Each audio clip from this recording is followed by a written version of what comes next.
देखो विद्यार्थियों, अब 11.8 प्रमेय किसी त्रिभुज की किन्हीं दो भुजाओं के मध्य बिंदु को मिलाने वाली रेखा तीसरी भुजा के समांतर व आधी होती है, सिद्ध करना है। इसी को मध्य बिंदु प्रमेय कहते हैं। किसी त्रिभुज की किन्हीं दो भुजाओं के मध्य बिंदु को मिलाने वाली रेखा तीसरी भुजा के समांतर व आधी होती है।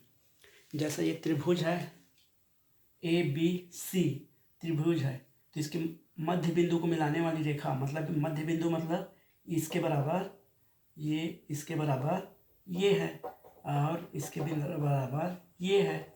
ठीक है, मध्य बिंदु को मिलाने वाली रेखा ये DE है, D और E है, ये DE है। तो ये DE इसके समांतर होता है और इसका आधा होता है, हमें सिद्ध करना है। इसी को दिया है त्रिभुज ABC में AB व AC का मध्य बिंदु D व E है, D व E है इसका मध्य बिंदु, और तब इसके बराबर ये होगा और इस भुजा के बराबर ये भुजा होगा, मतलब AE के बराबर EC होगा।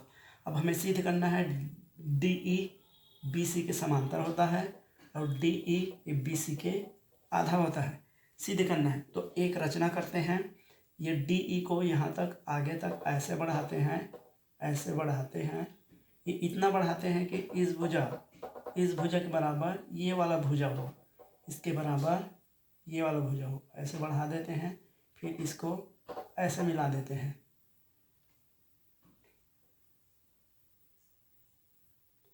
तो ये F हो जाएगा। तो DE को F तक बढ़ाया जिसमें इसके बराबर DE बराबर EF है। तो अब इस त्रिभुज को सर्वांगसम सिद्ध कर देते हैं। देखो इस त्रिभुज में इस भुजा के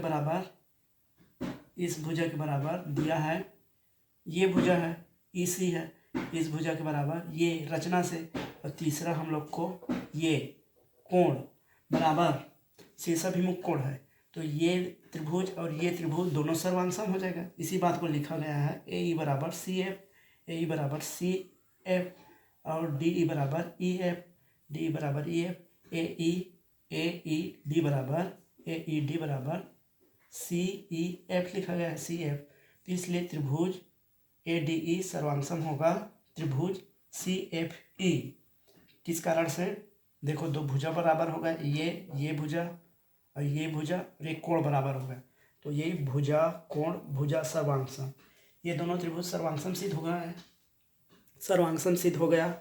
अब AD बराबर CF लिख सकते, AD बराबर CF लिख सकते हैं। क्यों? CPCT से यदि दो त्रिभुज सर्वांगसम होता है तो उसका चौथा अवयव को बराबर लिख सकते हैं। CPCT सर्वांगसम त्रिभुज के संज्ञा अवयव, तो AD बराबर CF लिख दिए और AD बराबर DB है, इसके बराबर ये है और इसके बराबर ये है, तो इसके बराबर ये होगा, उसी को लिखा है DB बराबर CF।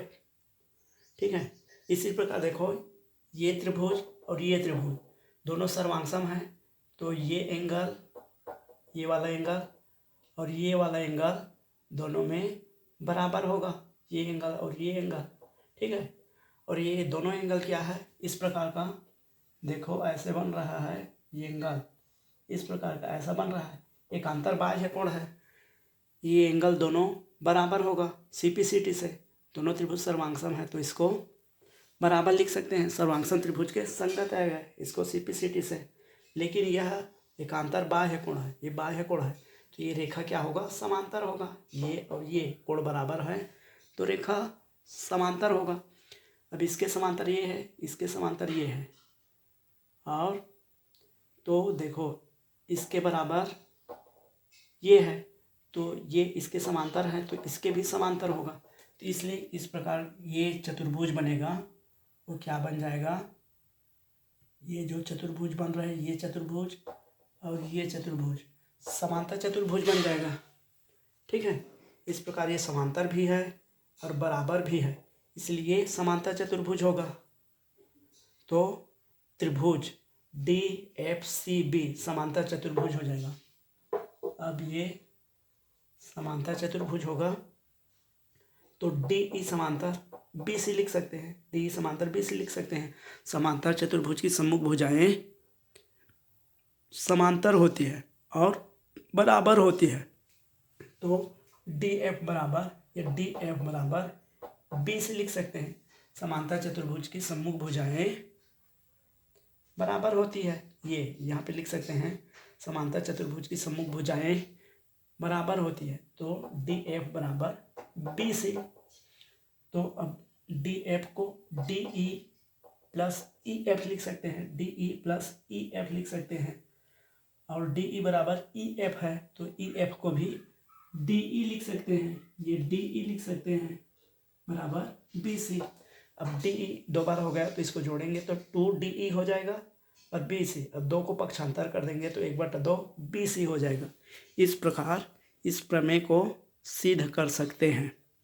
इसको एक बार 2 बार अभ्यास करो तो बन जाएगा।